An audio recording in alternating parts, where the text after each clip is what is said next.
Hello everyone, welcome to Vinod Rathinam Tutorials. In this video, we are going to learn about unsupervised learning with sample examples. A short recap about supervised learning. The human is teaching the machine is called as supervised learning. Now we will see how it works. Here the Tony first uses the training data set which consists of different types of dog images. Wikipedia says we have around 339 dog breeds in the world. Then the training data set should contain multiple images of all the 339 dogs and based on parameters like breed, color, size and whether the dog is dirty or not, like that. Now you can imagine how big the training data set will be. Finally, the algorithm learns the input pattern and it generates the expected output. The algorithm will label each image as dog and not dog. This process is keep on repeating until we get the final trained model. Sometimes we call it as predictive model.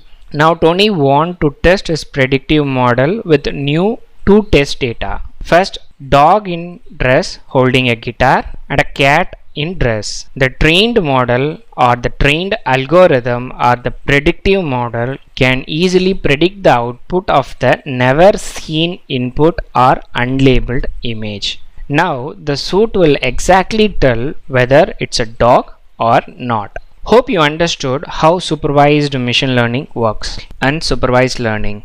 From the title itself you can guess what it means.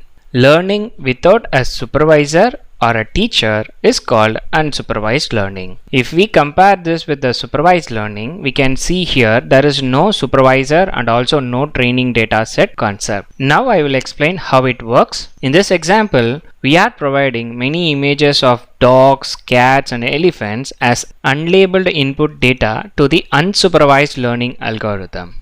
The algorithm automatically identifies the patterns or structure of the data based on the characteristics of the input. Once the algorithm identifies the patterns, it will create the clusters of data. In this example, it will create 3 clusters, like one for cat, then dog and for an elephant. Always remember, it will identify the similar data but it cannot predict accurately what is it. Let me show you a sample simulation how the data clustering works.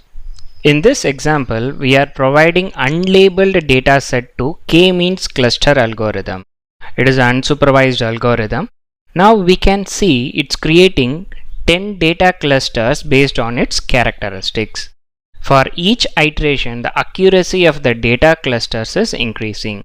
You can see that in the x-axis, the iteration starts from the initial 1 to it is getting incremental and totally at 19th iteration we are getting the final output. We can say this mathematically as only input x but no corresponding output variables. Hope you understood how these data clusters are formed for cat, dogs and elephants. Now we'll see the definition. Unsupervised learning is the training of an artificial intelligence algorithm using information that is neither classified nor labeled and allowing the algorithm to act on that information without guidance. That's the book definition. Here you can see list of unsupervised algorithms like k-means, hierarchical, Gaussian mixture, neutral networks, hidden Markov model. These are all the famous unsupervised learning algorithm.